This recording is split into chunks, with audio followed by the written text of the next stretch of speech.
എല്ലാവർക്കും പ്രാണ ടാക്കീസിലേക്ക് സ്വാഗതം. ഇന്നത്തെ നമ്മുടെ വീഡിയോ എന്ന് പറഞ്ഞാൽ നമ്മൾ ലാലേട്ടൻ ചിത്രമായ ഹൃദയപൂർവ്വത്തിന്റെ first day first show release കഴിഞ്ഞിരിക്കുകയാണ്. നമുക്ക് അതിന്റെ പബ്ലിക് റിവ്യൂ ആണ് നിങ്ങൾ ഇനി കാണാൻ പോകുന്നത്. കിടിലം ഫസ്റ്റ് ഹാഫും സെക്കൻഡ് ഹാഫ് ഒക്കെ അടിപൊളി. ലാലേട്ടൻ തൂക്കി, ബ്രില്യന്റ് സ്ക്രിപ്റ്റ്, ഡയറക്ഷൻ അടിപൊളി. ലാലേട്ടൻ, സിദ്ദീഖ്, മാളവിക, സംഗീത്, ബേസിൽ ഞാൻ തുറന്നു പറയാട്ടോ, ബേസിൽ ജോസഫ്, മീര ജാസ്മിൻ എല്ലാവരും ഉണ്ട്. Family hit. ഓണം തൂക്കി, ഒരു രക്ഷയില്ല. തുടരും മൂവിയില്ലേ, അത് തന്നെ സാധനം. ബ്രില്യന്റ് സ്ക്രിപ്റ്റ്, അടിപൊളി.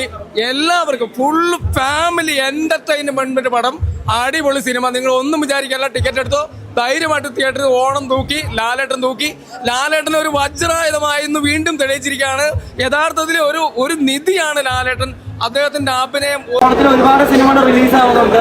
അതിന് കുറെ പേര് യൂത്തിനെ തൂക്കും, കുറെ പേര് ബാക്കിയുള്ള തൂക്കും. എങ്ങനെയൊക്കെ പോയാലും ഈ ഒരു ഓണത്തിന് എന്തെങ്കിലും കുടുംബ പ്രേക്ഷകര് മൊത്തം ലാലേട്ടൻ തൂക്കി എന്നാണ് എനിക്ക് പറയാനുള്ളത്. അതിന്റെ സന്ദീപ് അടികളായിട്ട്